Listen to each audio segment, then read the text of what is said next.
పోటీ చేయాలని అడిగినట్టున్నారు. ఏంటి మీ రెస్పాన్స్? కడప జిల్లా నేతలు డౌన్ చేయండి ప్లీజ్ ప్లీజ్.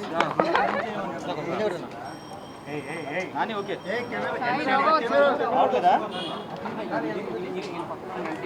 ఓకేనా? కాంగ్రెస్ పార్టీ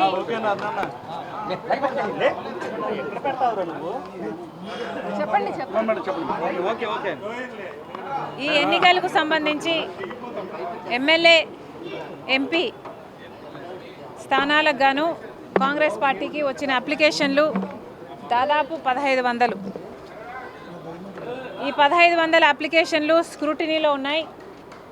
ఇంకా ఎక్కడా ఏది ఫైనల్ కాలేదు. అన్ని సర్వేలు జరుగుతున్నాయి. కాంగ్రెస్ పార్టీ పద్ధతి ఏమిటంటే, కాంగ్రెస్ పార్టీ మాకంటే, లీడర్ల కంటే, కార్యకర్తల కంటే సుప్రీం. కాంగ్రెస్ పార్టీ ఆదేశిస్తే ఎవరైనా ఎక్కడి నుంచైనా ఎప్పుడైనా ఏ స్థాయిలో ఉన్న లీడర్ అయినా దేనికైనా పోటీకైనా త్యాగానికైనా సిద్ధంగా ఉండాలి. ఇది కాంగ్రెస్ పార్టీ క్రమశిక్షణ. కాంగ్రెస్ పార్టీ కార్యకర్తలుగా, కాంగ్రెస్ పార్టీ సైనికులుగా, కాంగ్రెస్ పార్టీ నాయకులుగా, కాంగ్రెస్ పార్టీకి చెందిన ప్రతి ఒక్క కుటుంబ సభ్యుడు దీనికి రెడీ. నేను అతీతం కాదు. నేనైనా, రఘువీరారెడ్డి గారు అంకులైనా, పల్లంరాజు గారైనా, ఇలా కాంగ్రెస్ పార్టీకి చెందిన పెద్దలు, చిన్నవాళ్ళు ప్రతి ఒక్కరూ కూడా పార్టీ ఆదేశిస్తే మేము నో అనే క్వశ్చన్ ఉండదు. అది కాంగ్రెస్ పార్టీ కార్యకర్తల సైనికుల క్రమశిక్షణ. Thank you.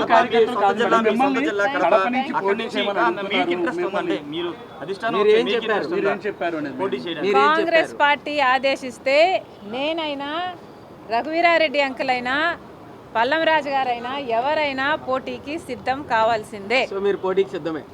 కాంగ్రెస్ పార్టీ ఆదేశిస్తే ఎవరైనా పోటీకి సిద్ధమే. మాలో కాంగ్రెస్ పార్టీ కుటుంబంలో ఉన్న ఎవరైనా సిద్ధమే. మేడం సజ్జల గారు కామెంట్ చేశారు మన రేవంత్ రెడ్డి చేసిన వ్యాఖ్యల మీద. రేవంత్ రెడ్డి కానీ షర్మిల కానీ పగటి కళ్ళకు అంటున్నారు, రాత్రి కళ్ళకు అంటున్నారు. అవి నిజమయ్యే కళ్ళకు కాదని ఒక కామెంట్ చేశారు. ముఖ్యమంత్రి గురించి మీరు ముఖ్యమంత్రి సజ్జల గారు సమాధానం చెప్పాల్సింది రాష్ట్రంలోని సమస్యల గురించి. సజ్జల గారు సమాధానం చెప్పాల్సింది రేవంత్ రెడ్డి గారు అక్కడ ఎందుకు వచ్చారు, ఏం మాట్లాడారు అన్న విషయం గురించి. మేము ఏ కలలు కంటున్నామో పక్కన పెట్టండి. మీరు ఏ కలలు కంటున్నారో ప్రజలందరూ గమనిస్తున్నారు.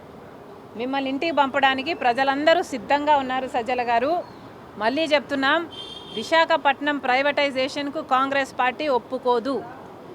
కాంగ్రెస్ పార్టీ ఈరోజు విశాఖపట్నం కోసమైనా, ప్రత్యేక హోదా కోసమైనా, పోలవరం కోసమైనా, రాజధాని కోసమైనా, కడప స్టీల్ ఫ్యాక్టరీ కోసమైనా, ఇలా ఏపీ రీఆర్గనైజేషన్ యాక్ట్లో ఉన్న ఆంధ్ర రాష్ట్రానికి చెందిన హక్కులన్నిటి కోసం కొట్లాడుతున్న ఏకైక పార్టీ కాంగ్రెస్ పార్టీ. ఈరోజు సజ్జల గారిని అడుగుతున్నాము. అవినాష్ రెడ్డి గారు జగన్మోహన్ రెడ్డి గారి సొంత కజిన్.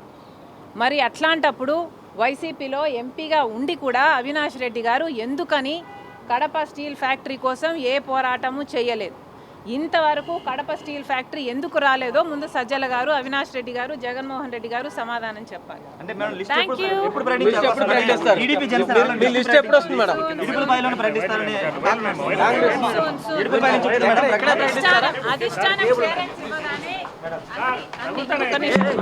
అన్ని క్లియర్గా ఉంటాయి. అన్ని క్లారిటీ వస్తుందమ్మా. Thank you.